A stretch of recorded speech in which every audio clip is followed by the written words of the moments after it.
Hello everyone, welcome back to our channel the घड़िया इंसान। मैं घड़िया इंसान स्वागत करता हूँ आपका चैनल द घड़िया इंसान पे। तो आज के वीडियो में हम देखेंगे स्प्रिंग ही क्यों, स्प्रिंग बूट क्यों, जावा से क्यों नहीं, जावा से काम क्यों नहीं कर सकते, स्प्रिंग क्या आसान कर दे रहा है, जावा से क्या नहीं हो पा रहा था। तो एक कंप्लीट हम समझेंगे कि स्प्रिंग का क्या रिक्वायरमेंट है, स्प्रिंग का क्या रिक्वायरमेंट है, वो इस वीडियो में हम देख रहे होंगे। तो चलिए आइए हम स्टार्ट करते हैं। सबसे पहले हम समझते हैं कि जावा के साथ इशूज क्या है। इशूज विद जावा, जावा के साथ इशू ये है कि तुम्हें हर क्लास की मैनुअली ऑब्जेक्ट बनानी पड़ती है।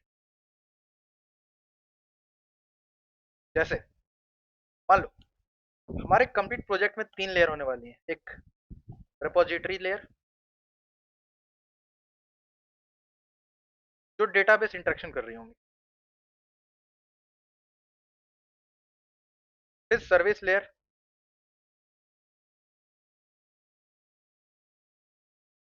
जो बिजनेस लॉजिक हैंडल कर रही होंगी,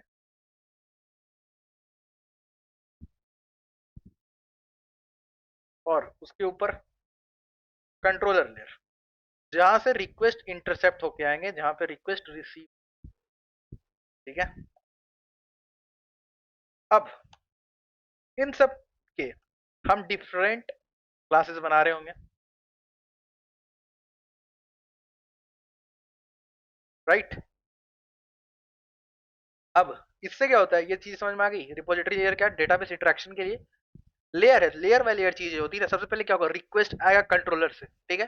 कंट्रोलर वहां क्या करेगा, जैसे कि तुम्हारा मान लो मैं एक सर्वर सिस्टम बना के रख दूंगा। सिस्टम कैसे होता है कि यहाँ से यूजर रिक्वेस्ट मारा तो सबसे पहले क्या होगा, कंट्रोलर लेयर पे जाएगा। कंट्रोलर क्या करेगा, रिक्वेस्ट को इंटरसेप्ट करेगा, डिसाइड करेगा कि इस पर्टिकुलर रिक्वेस्ट के लिए मुझे कौन सी फंक्शनैलिटी इंप्लीमेंट करनी है, कौन सी फंक्शंस कॉल करनी है।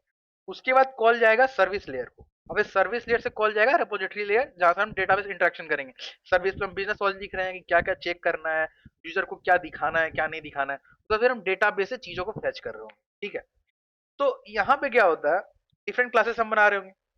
अब जैसे कि यूजर रिपोजिटरी क्लास होगी, राइट। यूजर रिपोजिटरी क्लास होगी। उसके बाद फिर तुम्हारी यूजर सर्विस क्लास होगी। ठीक है। अब क्या होगा, क्योंकि यूजर सर्विस को, ठीक है, लॉजिक हो गया, अब डेटा फेच करना है। तो अब डेटा फेच करने के लिए यूजर रिपोजिटरी क्लास की यूज करनी पड़ेगी।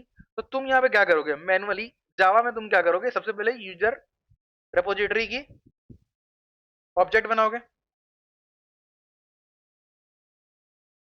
ठीक है। ऑब्जेक्ट बनाओगे, ऐसे बनाते हैं ना ऑब्जेक्ट। उसके बाद क्या करोगे, इसे तुम यूजर सर्विस लेयर को पास कर दोगे, right. User service us equal to new user service user report, यही करोगे, राइट। तो चलो यहाँ पे तो चलो काम हो गया। लेकिन तुम सोचो कितने सारे डिफरेंट मॉड्यूल्स है हमारे, यूजर के मॉड्यूल है, कैटेगरी के मॉड्यूल है, प्रोडक्ट के मॉड्यूल है। तुम्हें कितना ट्रबलसम टास्क हो जाएगा, तुम समझ रहे हो, चीजों को मैनेज करना। एक क्लास की मल्टीपल डिपेंडेंसीज हो सकती है। डिपेंडेंसी समझ रहे हो, जैसे कि ये जो यूजर सर्विस क्लास है, इसे जरूरत है यूजर रिपोजिटरी की। तो यूजर रिपोजिटरी क्या है, इस क्लास का डिपेंडेंसी है। ठीक है। तो यहाँ पे ये डिपेंडेंसी है। तो इस चीज का इतना प्रोजेक्ट में हमारे इतने सारे डिफरेंट डिफरेंट मॉड्यूल है, मैनुअली हर चीज इंसर्ट करना, हर चीज मैनेज करना, कहाँ पे क्या इंजेक्ट करना, काफी ट्रबलसम नहीं हो जाएगा। Inter entire flow, entire dependency का जो फ्लो है वो हमें खुद से मैनेज करना पड़ता है। ठीक है। किस क्लास को किस ऑब्जेक्ट को इंजेक्ट करना है, ये चीजें कंप्लीट हमें खुद मैनुअली करनी पड़ती है। ठीक है। जिसके चलते क्या होता है कि यूजर, जैसे कि मैं प्रोजेक्ट बना रहा हूँ तो मुझे लॉजिक बनाने से ध्यान इस चीज पे ध्यान है कि मैं कहाँ पे क्या ऑब्जेक्ट फाइंड कर रहा हूँ, क्या नहीं कर रहा हूँ। इससे क्या होगा, मिस्टेक थोड़ी ज्यादा हो जाएगी। ठीक है। के लिए मिस्टेक ज्यादा हो जाएगी। अब इस चीज को ओवरकम करता है स्प्रिंग। समझ में आया इसका, क्या है कि हर क्लास की मैनुअल ऑब्जेक्ट बनानी पड़ती है। ठीक है। ऑब्जेक्ट कब क्रिएट हो, ऑब्जेक्ट कब क्रिएट करनी है, कब क्रिएट करनी है, कब डिलीट करनी है, इसकी जिम्मेदारी हमें लेनी होती। इसकी जिम्मेदारी हमें, माने किससे, प्रोग्रामर हमें लेनी होती, राइट। समझ में आता है। तो ये जो बेसिकली हर जगह न्यू का यूज करना, उसके हिसाब से फिर करना, डिपेंडेंसी को एग्जैक्ट करना, ये सब चीजें पहले तो आप बना रहे हो, एक्सटेंड वगैरह सब कुछ इंटरफेस वगैरह कर रहे हो, इनहेरिटेंस कर रहे हो। उसके बाद फिर आपको बाइंडिंग की भी टेंशन लेनी पड़ती है, ये चीजें थोड़ा ट्रबलसम हो जाती है। इस चीज को सॉल्व करता है spring. Now how spring solve the issue?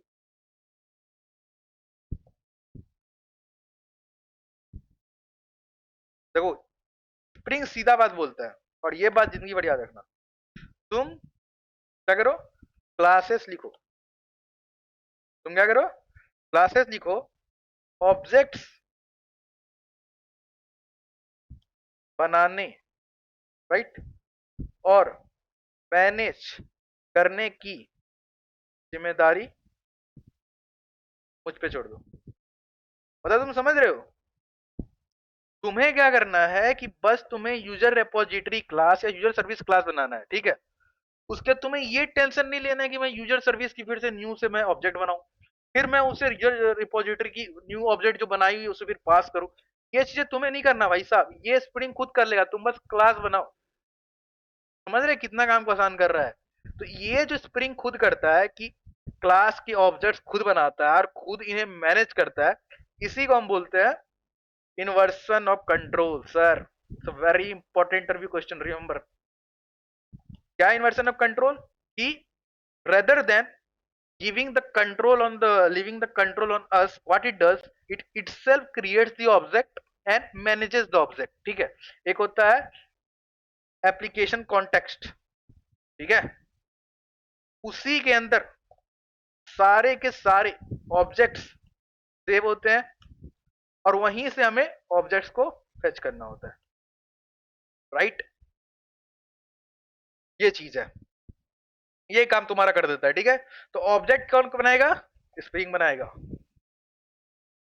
ठीक है। ऑब्जेक्ट का लाइफ साइकिल कौन मैनेज करेगा? स्प्रिंग मैनेज करेगा।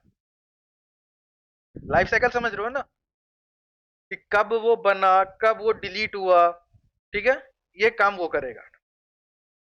लाइफ साइकिल कौन मैनेज करेगा? Manage by spring. किस क्लास को अब क्या करना है? किस क्लास को, जैसे कि देखो यहाँ पे क्या थी, यूजर सर्विस क्लास को क्या है, यूजर रिपोजिटरी क्लास की जरूरत है। मैंने क्या कहा कि तुम्हें ये वाला काम यहाँ पे करने का जरूरत नहीं है, जो तुम कर रहे हो। मैं कोड भी अभी थोड़ा सा लिख के दिखाऊंगा, ठीक है।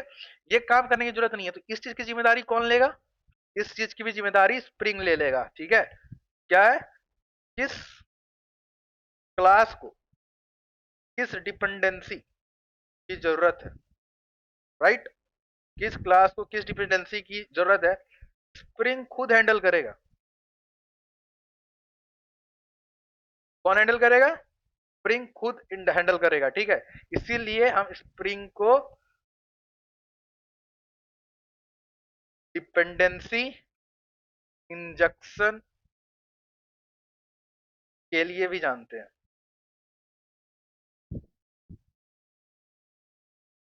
ठीक है। दो इंपॉर्टेंट टर्म्स यहाँ पे हाईलाइट हुए हैं सर। एक इन्वर्सन कंट्रोल, जो मैंने आपको बता दिया कि स्प्रिंग खुद से चीजों को कंट्रोल करेगा, मैनेज करेगा। एप्लीकेशन कॉन्ट्रैक्ट, जिसके अंदर सारे के सारे ऑब्जेक्ट सेव होते हैं और वहीं से मैनेज हो रहे होते हैं और वहीं से ऑब्जेक्ट्स को फेच करके यूज करके ऑटो वायरिंग हो रही होगी। ऑटो मीन्स जहां पे जिस ऑब्जेक्ट की जरूरत है वहां पे उसे वहां लगा दिया जाएगा सर। उसके बाद डिपेंडेंसी इंजेक्शन के लिए कि किस क्लास को क्या चीज की जरूरत है, इस चीज को हैंडल करना है, स्प्रिंग ऑटोमेटिकली हैंडल करता है, इसलिए हम इसको डिपेंडेंसी इंजेक्शन भी कहते हैं। ओके, ठीक है, समझ में आता है। उसके बाद जैसे कि मैं बताता हूँ ये काम, ऊपर वाला ही काम कैसे होगा। जैसे कि तुम ऐसे समझ लो कि मान लो तुम बनाते हो पब्लिक, यहाँ सब एनोटेशन का खेल है सर, यूजर सर्विस, ठीक है, तुम क्लास बनाए। अब ठीक है सर, क्लास बन गया। अब बस एक एनोटेशन ऐड करके, बस एक एनोटेशन ऐड करके यहाँ पे तुम लिख दो सर्विस। सर्विस मतलब क्या, ये क्या बताता है कि यहाँ पे सारे बिजनेस लॉजिक साइड होंगे, logic will be developed here, right, वो जो मैंने ऊपर ही बता दिया। अब जैसे तुम ये सर्विस लिखते हो, फटाफट इसका ऑब्जेक्ट का जो लिंकिंग होती है तुम्हारे एप्लीकेशन कॉन्टेक्ट से हो जाती है, ठीक है, फटाफट। अब क्या होगा कि इस क्लास का ऑब्जेक्ट कौन बनाएगा? स्प्रिंग बनाएगा और मैनेज करेगा। और कहां सेव करेगा? एप्लीकेशन कॉन्टैक्ट, वहीं से फेच होगा, फिर कॉन्टेक्स्ट में सेव करेगा। अब देखो इसकी डिपेंडेंसी क्या है, यूजर सर्विस को जरूरत थी यूजर रिपोजिटरी की, तो तुम चलो यहाँ पे लिख दो private user G tree sir. अब यहाँ पे तुम लिख दो। अब चलो ठीक है, ये तुम कर दिए।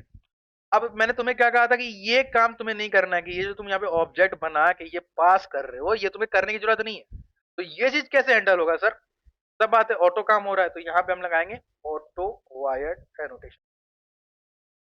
जैसे हम यहाँ पे ऑटो वायर्ड एनोटेशन लगाते हैं, उसके बाद क्या होगा, ये जो यूजर रिपोजिटरी जो क्लास है, जो यूजर सर्विस की तुम्हारी एक डिपेंडेंसी है, इसका जो ऑब्जेक्ट ऑटोमेटिकली यहाँ पे इंजेक्ट होकर आ जाएगा, उसका डायरेक्ट यूज कर सकते हो, कहीं भी कोई ऑब्जेक्ट बनाने की जरूरत नहीं है। तो ये काम तुम्हारी स्प्रिंग कर देता है। ठीक है, क्या करता है, रेपो का ऑब्जेक्ट खुद क्रिएट करता है। क्या करता है, रेपो का ऑब्जेक्ट खुद क्रिएट करता है, सर्विस के अंदर इंजेक्ट करता है। क्या यहाँ पे कर रहा है, रेपो का ऑब्जेक्ट कौन क्रिएट कर रहा है यहाँ पे, created by spring user repository की। ठीक है ठीक है, उसके बाद सर्विस के अंदर इंजेक्ट कौन करता है, स्प्रिंग। ठीक है, लाइफ साइकिल हैंडल, कि कब किसे कब डिलीट करना है, कौन हैंडल करता है, स्प्रिंग। और रीयूज भी करेगा। सिंगलटन जानते हो भाई, सिंगलटन? सिंगलटन मतलब होता है कि जब तुम क्लास के ऑब्जेक्ट बनाते हो तो सेम ही ऑब्जेक्ट बार बार बनता है, सेम ही ऑब्जेक्ट तुम्हें बार बार रिटर्न होता है। तो by default it can be a very good interview question that by default the object returned by the application Spring context is singleton object, right? इस बात को ध्यान रखना है सर।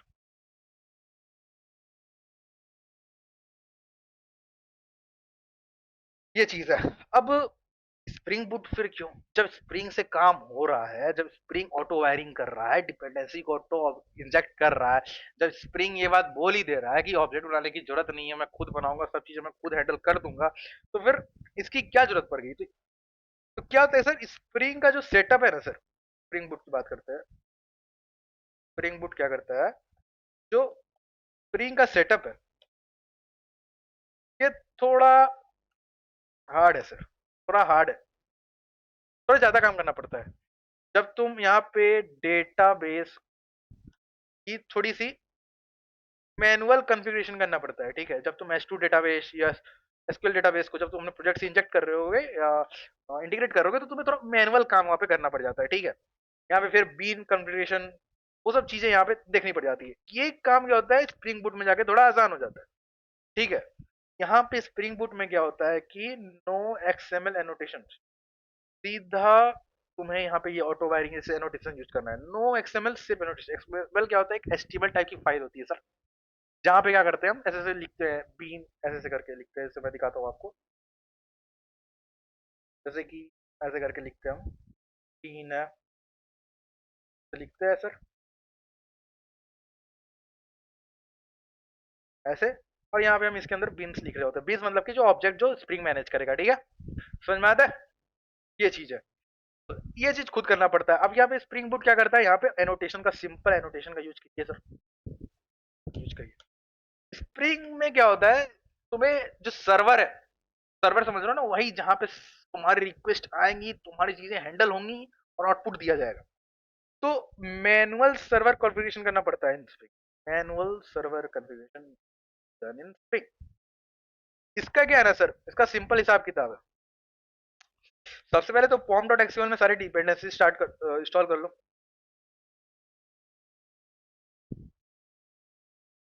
पेस्ट कर दो। उसके बाद क्या करो, सिंपल से क्लास बना लो, जैसे कि ई कॉमर्स एप्लीकेशन है और ये तुम्हारा मेन है। ठीक है, ये मेन है, यही है तुम्हारा मेन क्लास। इसके यही पैकेज के अंदर होंगी सारी क्लासेस। ठीक है, ये जिस पैकेज में रहेगा उसी के अंदर। बस तुम्हें क्या करना है, यहाँ पे एक एनोटेशन लगा दो सर। क्या एनोटेशन लगा दो, ये एक स्प्रिंग बूट एप्लीकेशन है। बस सर, अब आप इसे रन कीजिए, सर्वर ऑटोमेटिकली क्रिएट हो जाएगा, सर्वर ऑटोमेटिकली क्रिएट हो जाएगा। कहाँ पे? Port by default. तो ये चीज है सर, समझ में आता है?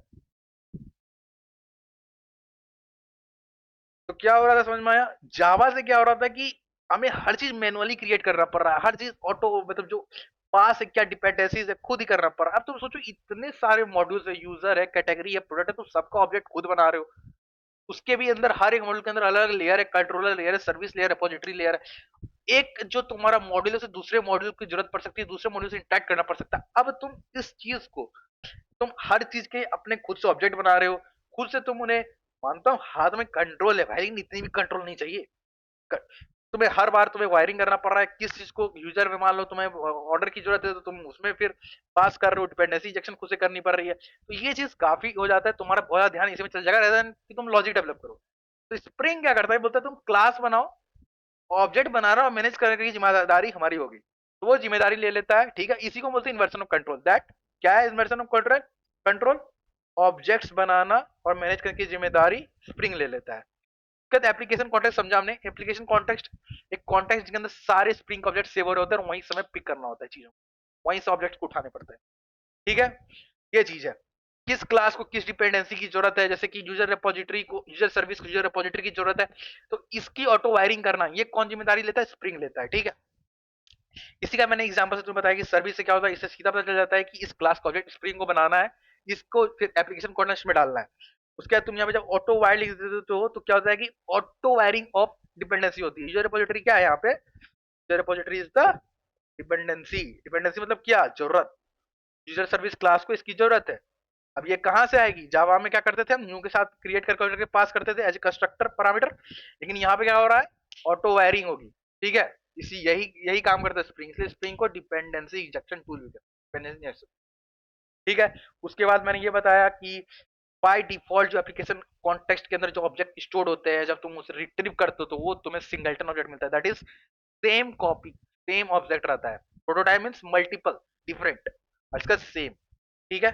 उसके बाद स्प्रिंग का सेटअप क्या है? स्प्रिंग बूट पे क्यों आ गया सर? क्योंकि देखो अब तुम्हें डेटाबेस अगर सेटअप वगैरह करना है तो क्या होता है कि स्प्रिंग में काफी मैनुअल कॉन्फ़िगरेशन करनी पड़ती है, ठीक है। इस चीज को स्प्रिंग बूट आसान कर देता है। स्प्रिंग का सेटअप थोड़ा हार्ड है तो ये आसान कर देता है। कैसे ऑटो कॉन्फ़िगरेशन होता है हम पूरे प्रोजेक्ट में देख भी रहोगे सर, कंप्लीट फील ले रहे होंगे चीजों को, कैसे स्प्रिंग बूट चीजों को ऑटो कॉन्फ़िगरेशन कर देता है, कैसे बस एनोटेशन का यूज करके सारा काम हमारा हो रहा होता है।